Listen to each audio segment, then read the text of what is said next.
Hi, I'm Mike Handcock and welcome to our new online tips. Today's tip is all about sensible networking. We all go to networking functions, we share a lot of business cards, we come away with a lot of business cards, but what happens next? What we're actually doing is that we're filling our whole network full of spectators, people who are never going to do anything. So these days when I'm going to a networking function, I'm looking for that specific one or two people that I really want to meet. So I'm going to share with you 4 real tips of how to actually get your networking up to speed. The first one is firstly decide before you go to any networking function or business function, who do I want to meet? Set the intention that day. Who is it that I really need to meet today? Maybe it's somebody to bring me opportunities. Maybe it's somebody to bring me finance. Maybe it's another person who's going to become an advocate of mine. But who do I really want to meet? The second thing is that when I actually first meet with people, you know, when you exchange your card and you tell them a bit about what you do, I ask a lot of questions about what they do. So John, tell me, what is it exactly that you do? How did you get into that? Do you really like it? How many clients would you have now? How long have you been in that business?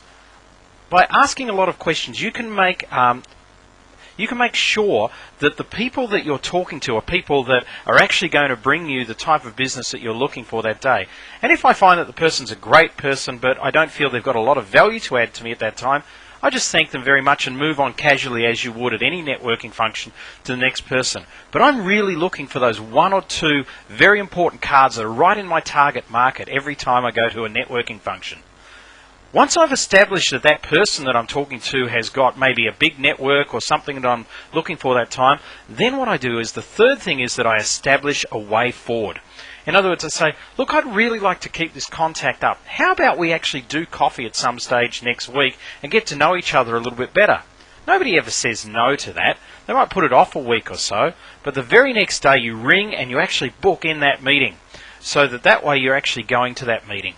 Then the fourth stage of effective networking is that when you go to the coffee meeting, that's the point of time where you start to tell them, this is who I am, this is what I do, this is how it works, this is how I could see you helping me, and start to really build that relationship from there. But don't look for everybody to help you straight up. It's not going to happen. With a lot of people, you have to spend time, build that relationship, and it may take months or in some cases even years to extract that value from that relationship. But I can tell you one thing, is that if you put in the time, you will get the results.